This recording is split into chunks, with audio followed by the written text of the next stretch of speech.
네. 안녕하십니까. 오늘도 영어로 된 거 뭐 하나 그 기초 관련된 거예요. 그거 하나 말씀드리려고 유수 하나 가지고 왔어요. 이건 또 그 펀드나 뭐 이런 건 아니에요. 발음을 잘해야 돼. CBAM. 이제 우리 말로 하면 이제 시밤이 돼요. 뭐 밤신가? 이거 갖다 심으면 밤나무가 그럴 수도 있죠. 한국은 탄소 제국주의 시대의 식민지가 될 것인가? 이게 이제 기사예요. 이거 이제 이렇게 하겠다고 EU가 얘기한 지는 제법 오래됐어요. 아마 작년 이맘때도 이 관련된 것들을 뉴스로 보셨을 것 같아요. 그리고 이제 드디어 시간이 흘러서 10월부터 제도가 시행이 됐어요. EU에서. 시밤, 너는 뭐냐? 지금부터 한번 말씀드릴게요. 2024년 10월은 인류사의 꽤 중요한 날로 기억될 것이다. 기후위기를 막기 위한 수단의 하나로 타국에 무역 압박을 가하는 제도가 시작한 때이기 때문이다. 이건 처음이에요. 처음 있는 일이야. 그럼 뭐 이렇게 물건을 뭐 이렇게 관세를 올리고 뭐 이런 것들은 그동안 있었어도 이건 처음인 것 같아요. 주인공은 유럽연합이다.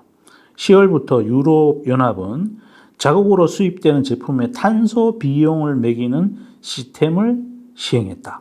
철강, 알루미늄, 시멘트, 전력, 비료, 수소 등 6개 품목이 대상이다. 이 품목을 잘 보셔야 돼요. 철강은 원래 탄소 배출이 많아요. 알루미늄도 제련 비즈니스니까 당연히 에너지 소비가 많고요. 시멘트도요. 여기 에너지를 엄청 많이 써요. 우리가 저기 영월이나 이런 데 가면 시멘트 공장이 있잖아요. 삼척에도 있고. 거기 이제 돌덩이를 갖고 가지고 불로 떼는 거예요. 떼가지고 거기 시멘트 회사의 원가 중에 에너지 비용이 엄청나게 커요. 그 다음에 전력도 고스란히 이제 에너지로 만드는 거죠. 에너지를 안 만드는 전력도 있어. 수력. 캐나다가 전기요금이 G7 중에 대한민국 다음으로 싸거든요. 수력 때문에 그래요. 캐나다 전체 발전의 60%를 수력에서 해요. 수력은 뭐가 탄소 배출하고 별로 관련이 없잖아요. 그죠? 그 다음에 비료도 에너지를 많이 쓰는 거죠. 수소도 블루 수소를 만들기 위해서는 또 많이 에너지를 써요.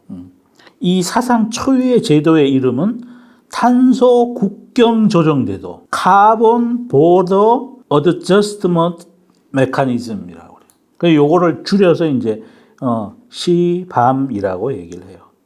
시밤이라고 부른다. 낯설고 복잡한 이름이지만 나라 간에 사고 파는 상품에 탄소세를 매겨 지구 온난화를 막자는 오랜 염원이 마침내 현실화된 것으로 보면 된다.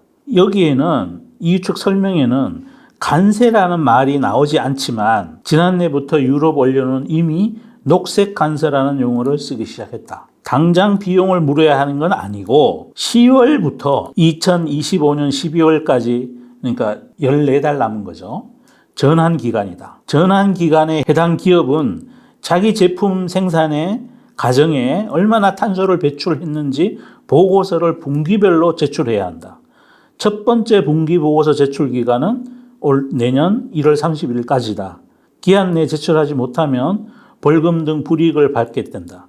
그러니까 유럽으로 뭘 수출하려면 요 6가지 품목에 대해서는 내년 1월 31일까지 내가 고른 제품을 만들 때 탄소를 얼마나 많이 썼는지를 보고서를 유럽에 제출해야 된다. 본격적으로 관세를 지불해야 되는 2026년까지는 2년 남짓 남았다.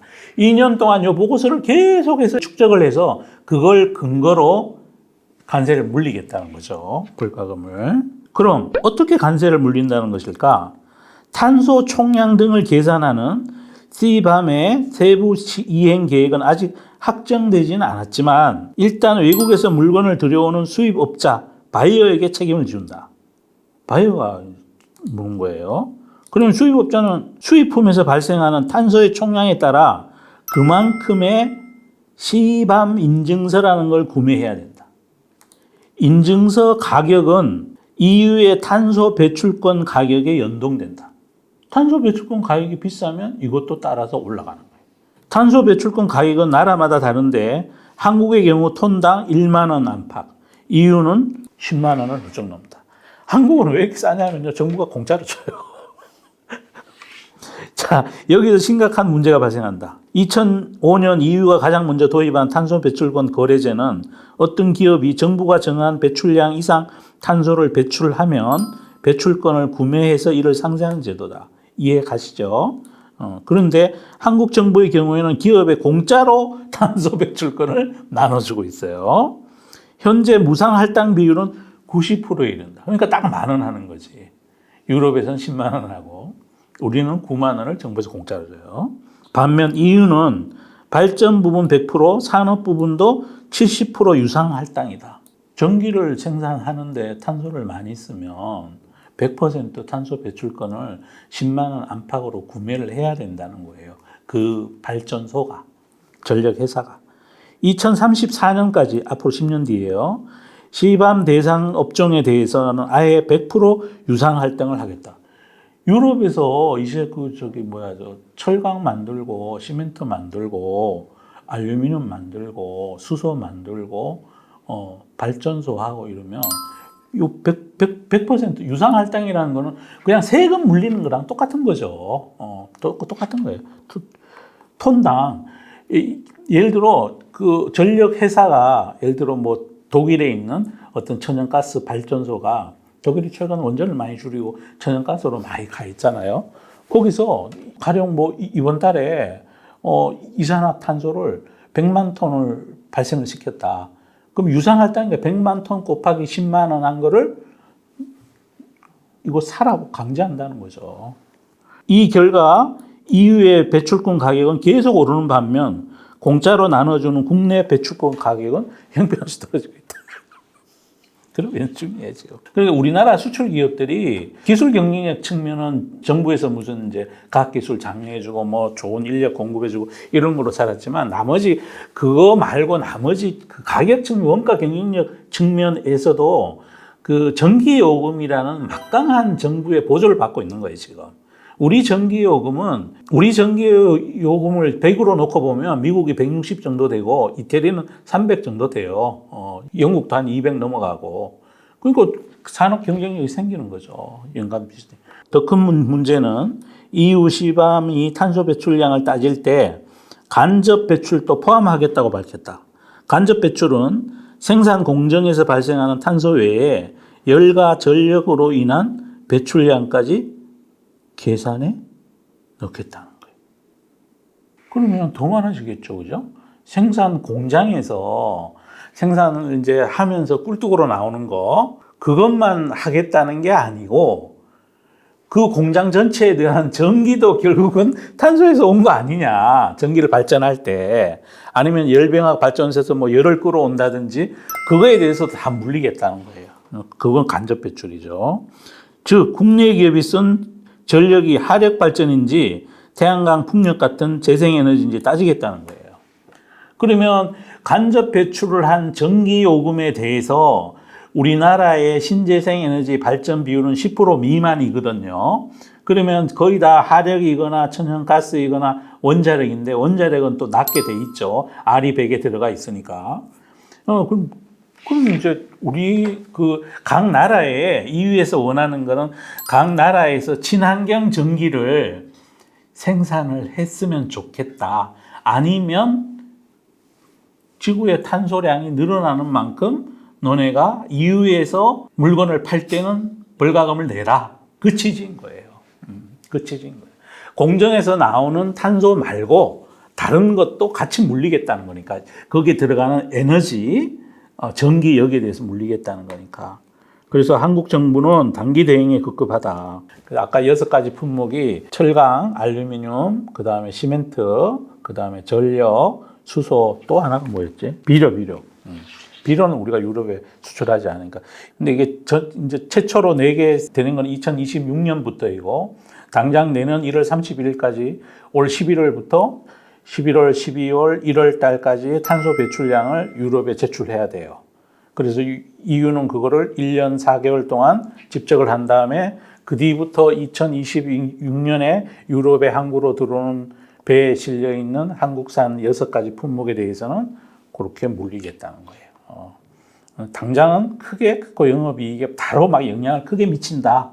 그렇게는 안 보셔도 돼요. 그러니까 다만 제가 이걸 말씀드리는 이유는 우리가 기후변화 너무 중요하잖아요. 중요한데 그렇게 중요한 거를 이제 지구를 위해서는 정말 이걸 많이 해줘야 돼요. 해줘야 되는데 당장 내 주머니가 각 나라의 주머니이거나 각 소비자들의 주머니가 그걸 내가 나한테 흔쾌히 그렇게 할래? 그거를 잘 안 하고 있는 거예요. 안 하고 있는데 자꾸 이런 걸 제도화시키고 법제화시키고 페널티를 물리고 그러면 지구 환경 보호에 좀 더 도움이 되지 않을까요? 단지 어떤 주가가 오르고 내리고 이런 거보다가 우리 후손들을 위해서는 이게 또 어떻게 보면 훨씬 중요한 일인 거죠.